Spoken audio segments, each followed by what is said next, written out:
오늘은 제가 어느 목사님을 좀 만나 뵙고 그 목사님 서재에서 보았던 한 그림에 대한 이야기로 말씀을 시작하고자 합니다. 한 아이가 목사님의 말씀을 듣고 하나님 나라를 그림으로 그렸다 그랬습니다. 그 아이가 얼마나 말씀을 집중했는지는 그 그림 속에 잘 나타나 있습니다. 물론 이 아이는 그림을 그리다가 지쳤는지 일찍 잠이 들었고, 목사님이 소장하고 계신 그 그림은 미완성의 그림이었습니다. 이제 다들 상상을 한번 하시면서 제가 그 아이의 그림을 설명할 때 한번 머릿속에다 그려보시면 좋을 것 같습니다. 그 아이가 그린 그림은 하나님 나라에 들어가는 문을 그렸는데 문을 두 개를 그려 놓았습니다. 그 중에 하나는 찬양의 문이요, 다른 하나는 말씀의 문이었습니다. 무슨 이야기인가 하면 이 아이가 그림을 큰 하얀 종이에 그림을 그렸는데요, 담장을 빙 둘러서 그려놓고 대문을 두 개를 만들어 놓았습니다. 그래 놓고는 대문에다가 문패를 하나씩 다 달아 놓았는데요, 한쪽 문패는 그가 쓰기를 찬양이라 그렇게 해 놓았고요, 다른 쪽 문패는 말씀이라 그렇게 해 놓았습니다. 그러니까 이 집은 대문이 두 개가 있는데 들어가는 그 대문에 문패가 둘이 있어서 하나는 찬양이요, 하나는 말씀이라 하는 겁니다. 그리고 빙 둘러서 담장을 그려놓고는 마당 한가운데에다가 의자를 하나 그려 놓았습니다. 물론 이 아이의 그림은 거기까지입니다. 더 이상 그리지를 않았습니다. 초라해 보이는 그런 그림이었습니다만, 제가 찾아갔던 그 목사님 그 그림을 자신의 가보 1호라고 그랬습니다. 자기 아이들에게 그것을 넘겨주겠대요. 왠가 그 그림에 대한 내용이 오늘 본문의 내용이기 때문입니다. 모세가 외치는 말씀을 한번 들어보십시오. 이제 너희는 이 노래를 써서 이스라엘 자손들에 가르쳐 그들의 입으로 부르게 하여 이 노래로 나를 위하여 이스라엘 자손들의 증거가 되게 하라. 예나 지금이나 가장 빨리 정확하게 전달될 수 있는 내용은 노래에 들어 있으면 가장 빠르고 정확했습니다. 그래서 나라가 바뀔 때에도 또는 왕이 바뀔 때에도 종종 노래들이 사용되어 왔던 것을 우리는 잘 알고 있습니다. 그런데 그 노래는 흘러가 버리면 사라집니다. 그래서 예로부터 나라마다 다 그림으로 그 광경을 그려서 저장을 해 놓곤 했습니다. 물론 우리나라에도 그런 그림들이 많이 있고 현재는 국보로 보관이 되어 있습니다. 왕이 행차할 때는 행차도를 그려놓고, 또한 왕이 회의할 때는 어진도를 그려서 그 당시에 어떻게 회의를 했고 누가 참석했는지를 살펴놓은 그런 그림들이 있는가 하면, 세상 사람들이 어떻게 살았는지 민속도도 그림으로 잘 나와 있습니다. 그러니까 한편으로는 노래로, 한편으로는 그림으로 그렇게 예전의 것들이 증거물로 지금까지도 남아있다 하는 말씀입니다. 그런데 오늘 성경은 노래로 증거를 삼고자 하고 있습니다. 왜냐하면 모세가 이 노래를 지어서 가르치면서 너희에게 증거가 되게 하리라 했기 때문입니다. 이 율법책을 가져다가 너희 하나님 여호와의 언약궤 곁에 두어 너희에게 증거가 되게 하라 하면서 그가 노래를 하나 지었습니다. 하나님께서 명령하신 대로 노래를 지어서 백성들에게 가르쳤다는 겁니다. 그러니까 그 노래는 사실 단순한 노래가 아닙니다. 지나간 옛사랑을 그리워하거나 추억하는 그런 노래가 아닙니다.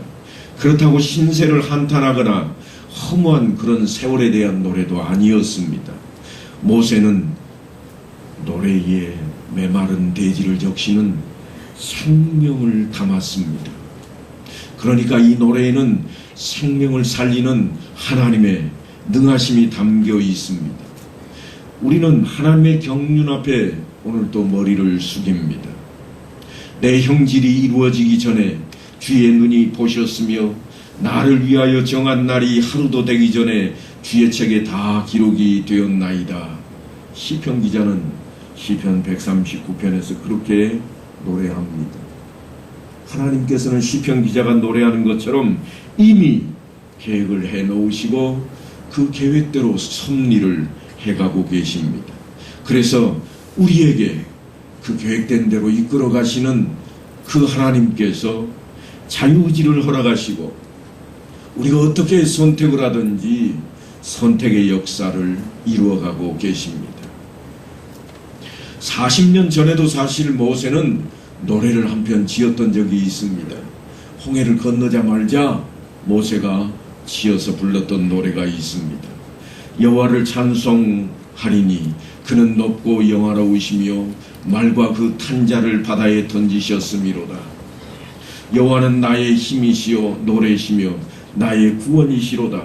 그는 나의 하나님이시니 내가 그를 찬송할 것이요 내 아버지의 하나님이시니 내가 그를 높이리로다. 여호와는 용사이시니 여호와는 그의 이름이시로다. 그러니까 이 노래를 통해서 이스라엘의 자손들은 하나님이 어떤 분이셨던가, 홍해에서 과연 어떤 일이 벌어졌었던가 하는 것을 익히 증거물로 채택을 하고 있습니다. 그가 바로의 병거와 그의 군대를 바다에 던지시니 최고의 지휘관들이 홍해에 잠겼고 깊은 물이 그들을 덮으니 그들이 돌처럼 깊음 속에 가라앉았도다. 애굽의 그 막강한 군대가 순식간에 홍해 바닷속에 수장되었던 것을, 그 내용을 하나님을 찬양하는 노래로 모세가 불렀던 적이 있습니다. 그리고는 모세는 하나님께서 허락하실 가나안 땅으로 들어갈 때에 이 노래를 잊지 말라고 주지시킵니다. 주의 인자하심으로 주께서 구속하신 백성을 인도하시되 주의 힘으로 그들을 주의 거룩한 처소에 들어가게 하시나이다. 그러니까 이스라엘 백성들은 그 노래를 끊임없이 부르면서 광야 생활을 할 때에 지치고 힘들 때마다 새 힘을 얻곤 했던 것입니다. 그리고 그들은 이 노래를 통해서 한 마음을 품을 수 있었습니다. 우리의 하나님을 잊지 않을 수 있었습니다. 그렇게 하나님을 찬양하며 하나님께 영광을 돌렸습니다. 그리고 그들은 소망을 갖게 되었다고 하는 것입니다. 그 소망을 안고 있던 이스라엘 백성들이 이제 모압 평지에서 모세 앞에 앉아서 건너편 가나안 땅을 바라보고 있습니다. 모세가 그들 앞에 노래를 다시 부르며 기억하라고 외치고 있는 것입니다. 모세가 이스라엘 총회에 이 노래의 말씀을 끝까지 읽어 들리니라. 우리는 노래하면 무슨 찬송가처럼 곡이 있어서 곡을 따라 부르는가 그렇게만 생각을 합니다만, 때로는 노래라고 하는 것은 곡이 없는 그런 노래도 있습니다. 우리가 그냥 이야기하는 것처럼 흥얼거리는 노래도 있습니다. 꼭 판소리에 맞춰서 노래만 하는 게 아니라 그냥 입술을 열어서 외칠 때도 있는 법입니다. 그런데 모세가 그렇게 이야기를 꺼내놓고 노래처럼 그들에게 가르쳐주고 있습니다. 그렇게 시작한 모세의 노래는 두 편으로 구성이 되어 있습니다. 전편은 그 주제가 하나님의 백성의 죄와 하나님의 심판에 대한 내용을 담고 있습니다. 너희는 죄인이라, 하나님께서 징벌하실 것이라 하는 내용을 담고 있습니다. 그러니까 그 노래의 제목은 죄와 벌입니다. 그리고 그 노래는 4절까지 구성이 되어 있는데, 첫 절은 하나님이 어떤 분이신지 소개하며 또한 그 앞에 있는 이스라엘 백성들이 어떠한지를 소개하고 있습니다. 가락을 타고 들려오기 시작한 그 노래는 모든 백성이 함께 부르는 노래가 되었습니다. 누구라도 배울 수 있도록 쉽고 또한 누구나 배워야 하는 노래입니다. 하늘이여 귀를 기울이라 내가 말하리라 땅은 내 입의 말을 들을지어다. 온 세상이 이 노래를 듣고 기억해야 된다고 하는 겁니다. 내 교훈은 비처럼 내리고 내 말은 이슬처럼 맺히나니 연한 불 위에 가는 비 같고 채소 위에 단비 같도다.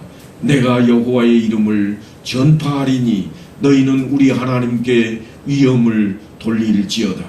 그는 반석이시니 그가 하신 일이 완전하고 그의 모든 길이 정의롭고 진실하고 거짓이 없으신 하나님이시니 공의로우시고 바르시도다.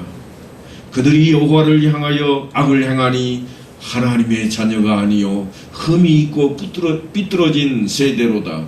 어리석고 지혜 없는 백성아 여호와께 이같이 보답하느냐? 그는 내 아버지시요 너를 지으신 이가 아니시냐? 그가 너를 만드시고 너를 세우셨도다. 우리말로 좀 쉽게 하자면 이런 거예요. 그냥 온 동네 사람 들어보소. 세상에 이놈이 배은망덕하게 이랬대요 하는 내용입니다. 그러니까 지금 모세가 부르는 이 노래는 이스라엘 백성들을 책망하는 내용을 담고 있습니다. 그래서 1절은 이처럼 하늘과 땅을 증인으로 삼고 풀 위에 흘러내리는 빗방울처럼 백성들의 마음을 촉촉하게 적셔놓고 있는 것입니다. 하나님의 위엄과 하나님의 공의 앞에 어리석고 지혜롭지 못했던 백성들을 불러 세워서 스스로 창조주 하나님의 영광을 바라게 하고 있습니다. 그리고 2절로 넘어가서는 하나님께서 과거에 백성들을 향했던 선한 일들을 다시 추억하게 만듭니다. 그러니까 후대들을 위해 가르치기 위한 그러한 노래입니다. 옛날을 기억하라. 역대의 연대를 생각하라. 내 아버지에게 물으라. 그가 내게 설명할 것이요 내 어른들에게 물으라. 그들이 내게 말하리라. 그러니까 이 2절은 다시금 저 애국 땅에서 종살이했던 때를 너희가 알아야 할 것인데 너희가 직접 보지 못했으니 너희 아버지에게 물으라. 그때 너희 아버지 세대가 어떻게 살았었는지 무슨 생각을 했었는지 너희는 그들을 통해 기억하라고 하는 것입니다. 뿐만 아니라 그 애국 땅에서 종되었던 그들을 이끌어내신 하나님께서 무슨 일을 하셨는지 어떤 기적을 베푸셨는지 너희는 직접 보지는 못했지만 너희의 아버지에게 묻고 너희의 아버지에게 배우라. 지금 그런 이야기입니다. 그래서 하나님께서 택하신 백성이라 너희는 나의 백성이라고 외치고 있습니다. 여호와의 분깃으로 자기 백성을 삼으신 하나님께서 그들을 향해서 야곱이라 부르고 그 야곱을 이스라엘이라 명했습니다. 그리고 그들을 향해서 야곱은 그가 택하신 기업이라고 그렇게 외치고 있습니다. 기업이라고 하는 것은 이들에게는 소유권을 의미합니다. 우리의 단어의 의미하고는 조금 다른 모습입니다. 우리는 기업 그러면 무슨 사업을 하는 사업체를 생각을 해버립니다만 이스라엘 백성들에게 기업은 뭔가 하면 유산입니다. 아버지에게 넘겨받을 유산 혹은 선조로부터 이어받을 자신들의 가업. 다시 말씀드려서 하나님께서 허락하신 그 젖과 꿀이 흐르는 땅을 분배받았던 그것을 기업이라 그들은 그렇게 외칩니다. 그러니까 그 땅은 변함이 없습니다. 언제든지 그의 것이 되는 것입니다. 그것을 잊지 말라고 하는 것입니다. 하나님께서 너를 백성으로 삼으시고 너에게 그 땅을 허락하셨고 너에게 말씀을 명령하셨으니 그거를 지키라고 외치고 있습니다. 그러나 3절에 가면 상당히 어두운 색채의 내용으로 드리워집니다. 하나님과의 언약을 배반해버리고 우상 숭배를 할 것이라고 예언을 담고 있는 것이 3절입니다. 여수르니 기름짐에 발로 찼도다. 내가 살찌고 비대하고 윤택함에 자기를 지으신 하나님을 버리고 자기를 구원하신 반석을 없인 여겼도다. 살만하니까 하나님을 버리게 되었다고 하는 내용입니다. 우리만 돌아봐도 그렇잖아요. 요즘 아이들이야 잘 모르겠습니다만 70대 되신 우리 어르신들은 다 기억할 겁니다. 우리에게 소원은 물론 교과서적인 소원은 통일이었습니다만 실제로 소원은 뭔가 하면 쌀밥 한 그릇에 고깃국 한 그릇이었습니다. 그것만 있으면 원이 없겠네. 그랬던 시절이 엊그제 같습니다. 그런데 이제 먹고 살만 하니까 어떻게 바뀌었는가요? 그것은 안중에도 없습니다. 이제는 우리가 살만해졌다. 먹고 살만했으니 이제는 평안을 누려야 되겠다. 그런 생각이 아무도 없습니다. 다른 것을 또 바라기 시작했습니다. 그래서 항상 불평입니다. 무엇도 부족하고 무엇도 없노라고 이야기합니다. 과거에 우리는 그것만 있으면 더 이상 소원이 없겠다고, 그래서 우리는 그것만 채워주면 이제 더 이상 바랄 것이 없노라고 외쳤던 것이 엊그제 같은데 이제 우리 속에는 다른 것을 바라는 그것이 가득 채워졌습니다. 성경은 그것을 욕심이라 그렇게 풀이하고 있습니다. 욕심은 끝이 없습니다. 하나를 이루고 나면 그 다음 것이 자리를 차지합니다. 지금 성경은 그 이야기를 하고 있는 겁니다. 여수룬이라고 하는 것은 고든 자라 하는 뜻을 품고 있습니다. 그런데 여수룬이 찼다고 그럽니다. 차버렸다 이 말은 우리가 흔히 생각하는 그냥 발로 툭 차는 이런 정도가 아닙니다. 송아지나 말들이 찰 때는 뒷발치기로 찹니다. 바로 그 단어를 쓰고 있습니다. 그러니까 이스라엘 백성들이 하나님을 차버릴 때 앞을 보고 찬 것도 아닙니다. 뒷발치기로 차버리고 버렸다는 겁니다. 모세가 이스라엘 백성들에게 지금 노래를 부르며 그렇게 가르치고 있는데 과연 우리는 어떨까요? 예수를 믿을 때에는 주여 감사합니다. 내 생명 살려주시고 내 죄를 용서하시기 위해 십자가에 달리기까지 하셨던 우리 주님, 그렇게 외쳤지만 지금 와서는요, 그것도 안 해주면 그게 어떻게 하나님입니까?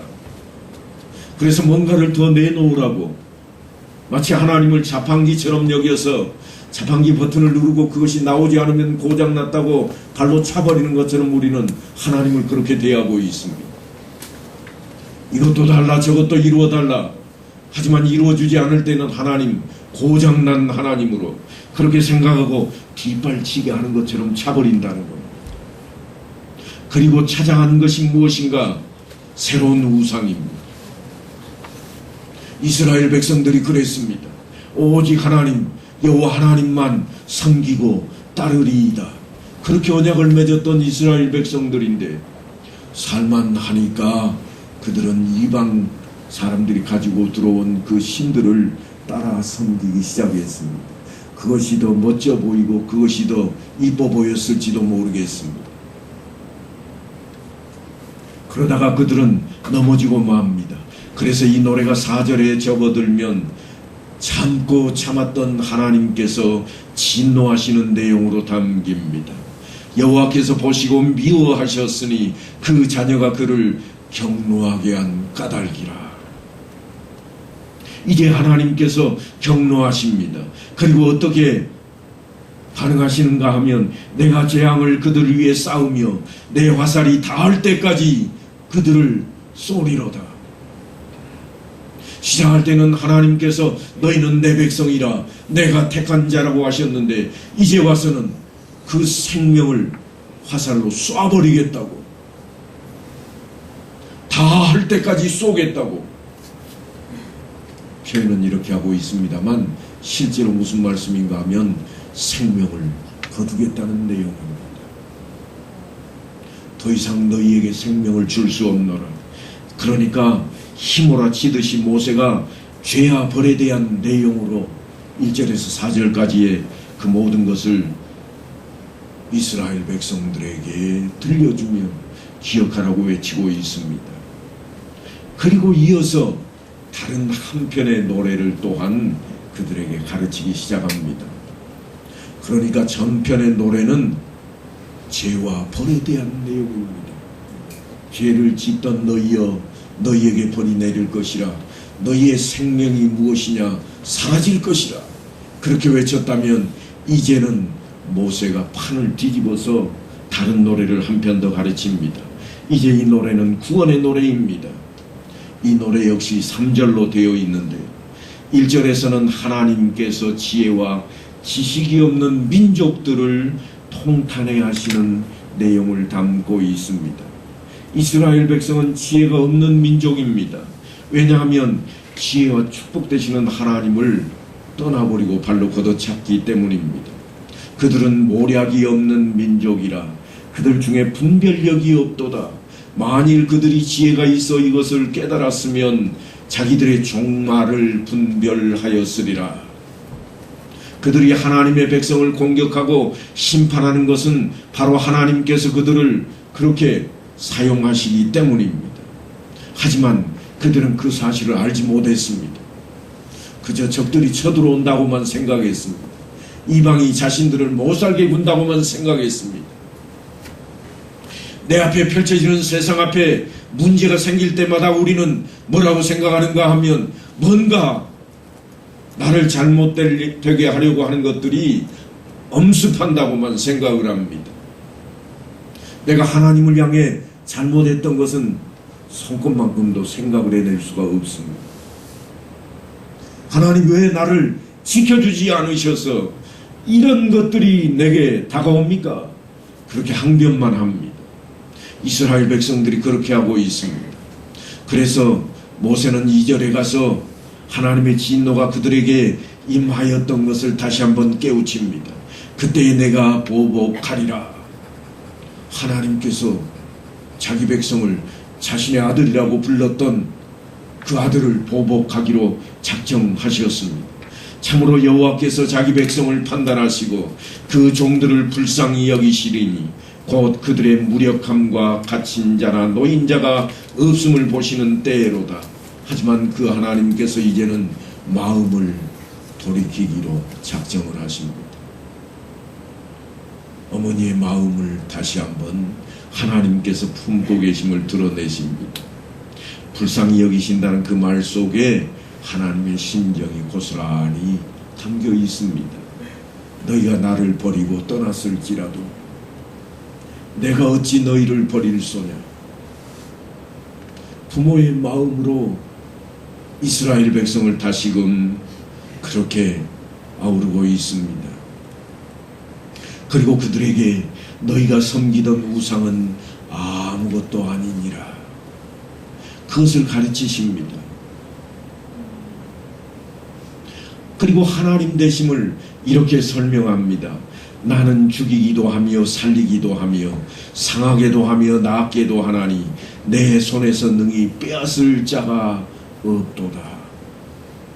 내가 너희를 놓치지 않을 거야.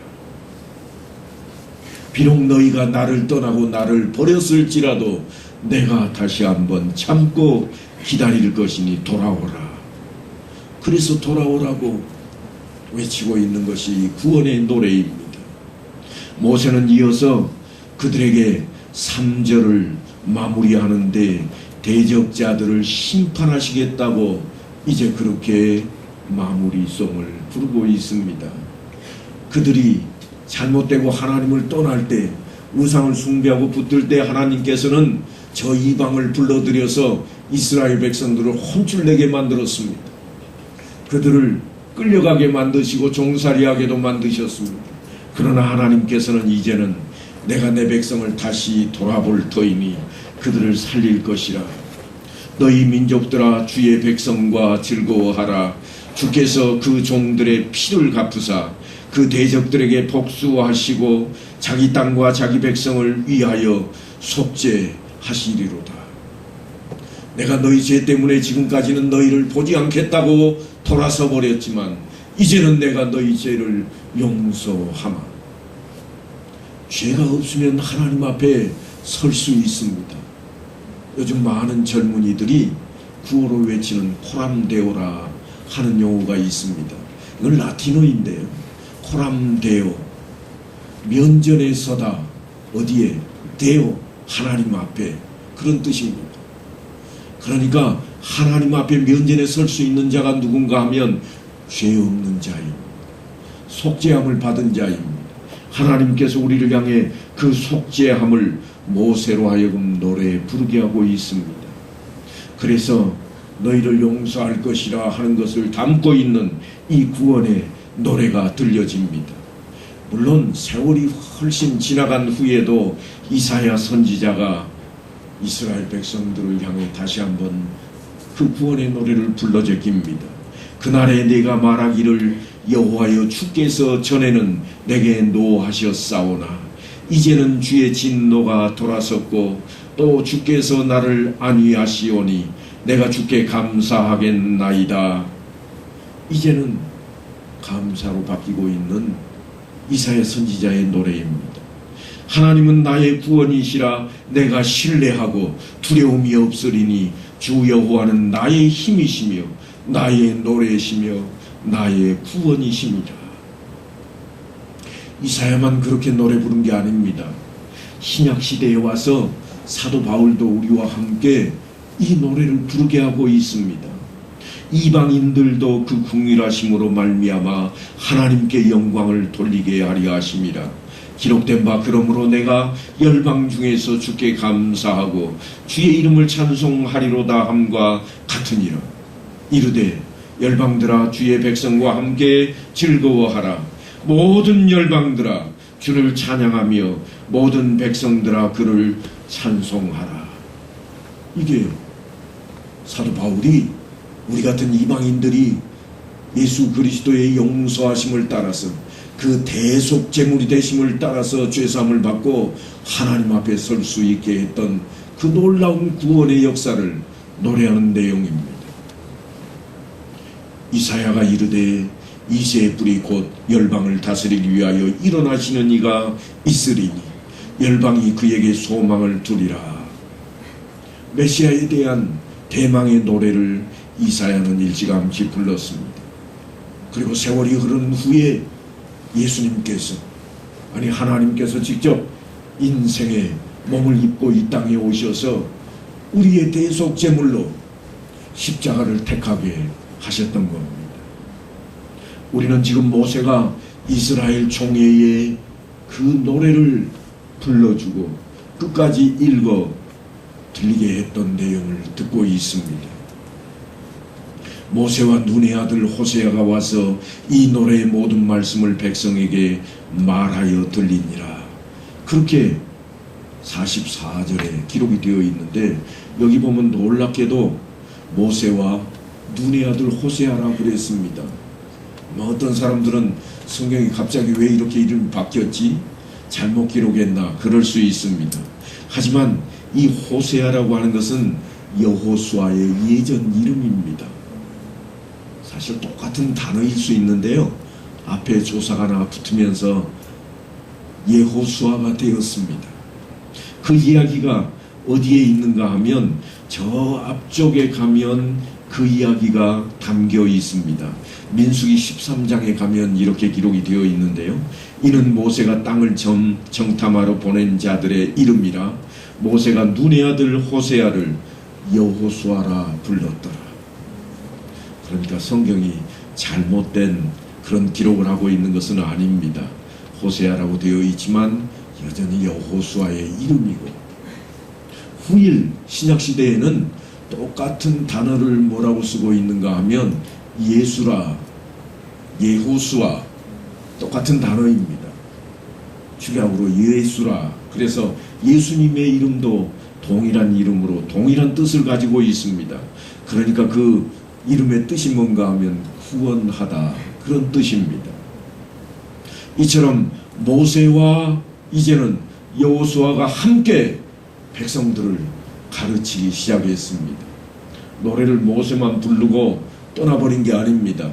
여호수아가 남아서 여호수아가 여전히 이스라엘 백성들에게 그 노래를 가르칠 것입니다.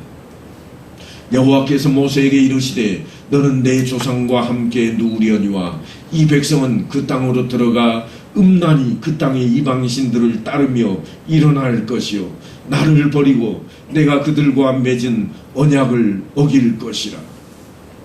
모세가 죽고 난 후에 여호수아가 틀림없이 그를 중심으로 이스라엘 백성들을 데리고 젖과 꿀이 흐르는 땅을 차지하게 될 것입니다. 그러나 벌써 모세가 살아있을 당시에 그들이 배반할 것을 하나님이 아셨습니다. 그래서 뭐라고 말씀하시는가 하면 내가 그들에게 진노하여 그들을 버리며 내 얼굴을 숨겨 그들에게 보이지 않게 할 것인즉 그들이 삼킴을 당하여 허다한 재앙과 환난이 그들에게 임할 그때에 그들이 말하기를 이 재앙이 우리에게 내림은 우리 하나님이 우리 가운데 계시지 않는 까닭이 아니냐 할 것이라. 하나님이 함께 계시지 않으니 재앙이 우리에게 오겠다. 그들이 깨닫는 날이 올 것이라고 하는 겁니다. 그런데 그때까지는 하나님께서 얼굴을 숨기시겠다고 그럽니다. 70년의 세월이 흐르도록 그들은 하나님을 찾고 찾았지만 다시 만날 수 없었습니다. 종살이를 다시 시작했습니다. 고통과 고통의 나날이 연속되었던 것입니다. 우상 숭배로 인하여 이 백성을 떠날 것이라고 그때에 이들이 해야 할 일이 뭔가 하면 이들이 어찌할꼬 할 때 스스로 이 노래를 통하여 깨닫게 하리라. 그러니까 지금 모세를 통해서 가르치고 있는 이 노래는 그때 가서야 진가를 발휘하게 될 것이라고 하는 겁니다. 잊었던 것 다시 한번 기억해내고 이 노래를 통해서 깨닫게 될 것이라고 하는 겁니다. 이스라엘 자손들에게 증거가 될 것이라고 그렇게 말씀을 하고 있습니다. 내가 그들의 조상들에게 맹세한 바 젖과 꿀이 흐르는 땅으로 그들을 인도하여 드린 후에 그들이 먹어 배부르고 살찌면 돌이켜 다른 신들을 섬기며 나를 멸시하여 내 언약을 어기리니. 하나님께서 우리의 생각까지도 다 알고 계십니다. 그저 어렵고 힘겨울 때에는 새벽마다 나와서 엎드리며 하나님 아버지 도와주옵소서, 이루어 주옵소서 외치고 또 외쳤건만 이제 살만하고 먹고 살만해서 이제 기름진 세상을 맞게 되자 우리가 어떻게 하고 있는가 하면 좀 편히 믿을 수는 없을까, 적당히 믿으면 되지 않을까 하는 생각으로 점점 바뀌어가는 모습이 그들과 전혀 다를 바가 없습니다. 하나님께서는 그들에게 그들을 인도하여 드리기 전 오늘 나는 그들이 생각하는 바를 아노라 하고 모세에게 지혜를 주셨던 것처럼 이미 하나님께서는 우리가 넉넉해지고 축복받은 것을 인해서 우리가 다 이루게 되면 어떻게 될 것인가 하는 것까지도 아시고 계신다고 말씀을 하고 있습니다. 하나님께서는 모세를 통해서 이 노래를 이스라엘 백성들에게만 들리게 하신 것이 아니라 오늘 현대를 살고 있는 우리에게조차도 들려지게 하셔서 이 노래를 통해 우리가 깨닫게 하고 있습니다. 우리의 죄를 되돌아보고 하나님의 구원의 은혜를 다시 한번 생각하게 만들고 있다고 하는 것입니다. 이스라엘은 바벨론으로 포로로 끌려갔을 때에서야 이 노래를 다시 생각했고 하나님을 찾기 시작했으며 하나님께서는 그 기도를 들으시고 마침내 바벨론 포로의 역사를 마감하게 해주셨습니다. 그러나 그런 역사가 다시금 되풀이되고 있습니다. 우리는 그러지 않을까요? 우리도 마찬가지입니다. 이 땅에 예수 그리스도의 그 복음이 증거될 때까지만 해도 참으로 어렵고 힘겨운 삶을 사는 세상이었습니다. 교회도 오직 하나님께 경배하며 예배드리는 데 집중했습니다. 그런데 요즘은 이제 먹고 살만 하니까 교회도 예배드리는 데 집중하기보다는 드러내고 자랑하는 데 집중하기 시작합니다. 나타내는데 집중하기 시작합니다. 오직 하나님을 향하고 예수 그리스도의 그 은혜로 말미암아 눈물 짓던 것은 사라지고 이제는 내가 잘나게 되어서 이만하다고 그렇게 외치는 시대로 점점 바뀌어가고 있다고 하는 것입니다. 바로 그러한 때에 하나님께서는 모세의 이 노래를 통해서 이 구원의 노래를 통해서 우리가 다시 한번 깨닫게 하고 있습니다. 우리의 반석이며 반석 위에 세워진 이 교회의 머리가 되신 예수 그리스도를 우리가 놓쳐서는 안 됩니다.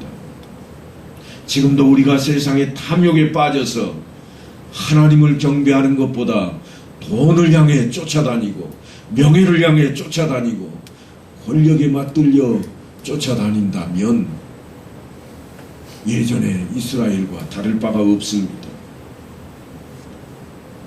만일 그런 일이 있다면 우리는 회개 자리로 속히 돌아가야 합니다. 겸손히 그 앞에 엎드려야 됩니다. 회개하고 새롭게 될 때에 복음의 능력이 나타나게 될 것입니다. 물론 하나님께서는 익히 알고 계시지만 배반할 그들임에도 불구하고 하나님의 언약 때문에 젖과 꿀이 흐르는 가나안 땅을 허락하셨던 것처럼 우리에게 한번 구원하면 버리지 않겠다고 약속하신 것처럼 우리를 붙들고 계실 겁니다. 그러나 지난번에도 말씀드렸던 것처럼 벌거벗고 구원받은 그런 역사를 우리는 써내려가서는 안 될 것입니다. 말씀으로 새롭게 거듭나서 말씀을 붙들고 나아가야만 합니다. 비록 코로나가 엄습하는 이 땅에 살고 있는 우리이지만 이 마음속에 그리스도의 사랑을 내려놓지 않아야만 합니다. 그 믿음으로 온전해지고 또한 세상을 이겨나가는 그런 성도들 다 될 수 있게 되기를 간절히 축원합니다.